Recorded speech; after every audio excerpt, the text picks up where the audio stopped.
Hi, this is Rebecca Kroll, co-author of Cold Wax Medium, Techniques, Concepts, and Conversations, and co-producer of Cold Wax Medium, a video workshop. Welcome to Ask Jerry and Rebecca, a video series answering all your questions about Cold Wax Medium. Hello. Today's question comes from Aideen Glynn of Ireland. And she said she has two questions. Number one, how do I stop the layers from appearing muddy with oil and cold wax? And the second one is sort of several questions.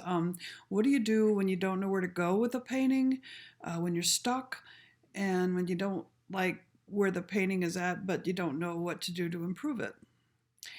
And I actually find these two questions somewhat related, so I'm going to take them on together. And starting out with the question of mud. And mud generally happens when you don't let your work set up enough in between your working sessions, because wet colors tend to blend together and create this murkiness, muddiness. And you can work wet and wet for quite a long time, but as a beginner, it's hard because it requires developing a light touch with your tools and knowing which techniques will work at what point. And so when you're starting out, it really is better to just, as you go into a panel that you're working on, work with several colors, work with several techniques, put some texture in there, put some mark making in there, and then put it aside. Once it gets pretty wet, just let it go. Because as you become more skilled and practiced, you kind of know how you could keep working on that. But it sounds like from a beginner's perspective, perhaps this point is where a person starts to lose it. And I think that's what Aideen is asking about. So how is this related to that second part of your question, how to keep moving your work forward? And I guess what I'm saying is work on it in fairly short stretches. And we're often uncomfortable with leaving our work in a chaotic state, which is what happens when you don't work on it very long. And it can look quite messy, not muddy, but just chaotic. And we feel like we have to resolve each step. We don't want to put it away looking like that. But that really is kind of a good skill to develop, to say, I'm putting it aside, I will come back to it later. And what this does is when you come back to it, it's still fresh and you can move forward on it. Once it becomes this murky state, which is what happens when you're trying to resolve it and it's too wet, it is hard. It's hard to get back into it. You feel like you kind of lost it. And so as much as possible, try to put something down fresh and then leave it. Try to become comfortable with that chaotic stage.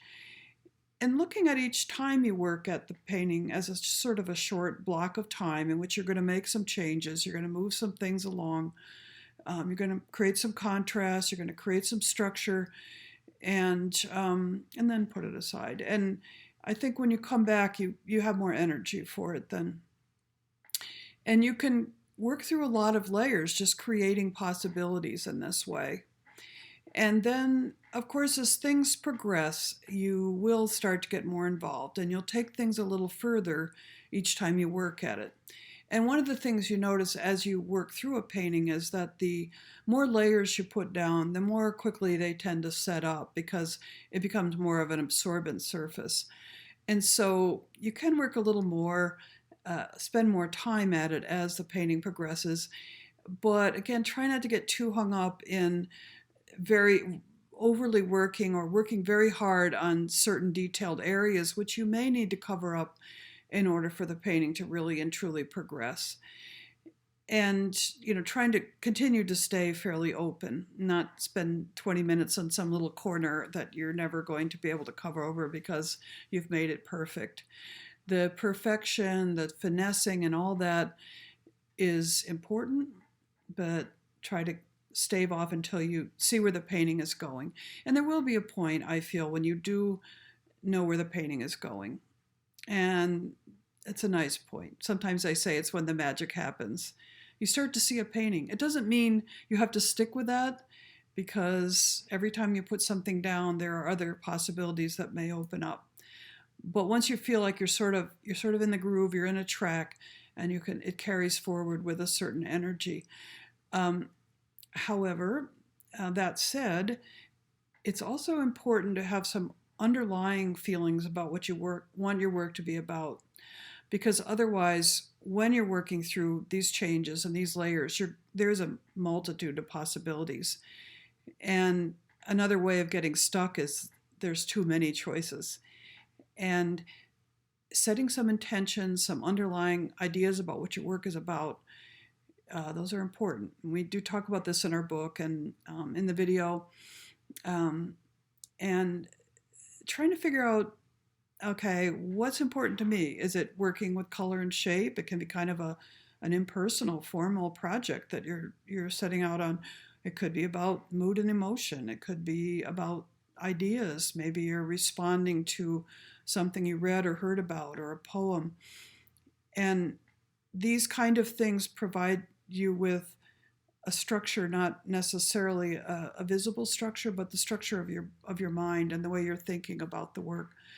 And they also help you decide what to leave in your work at this editing stage, because if you've decided, for example, that you don't want any referential representational imagery in your work, and oh look, there's starting to be a figure or a house or something, when you know what your intentions are, it's easier to say, okay, that's very nice, but I'm going to get rid of it because it's not part of what I'm doing. Otherwise, you can be very distracted by all the many marvelous things that happen as you work through the layers.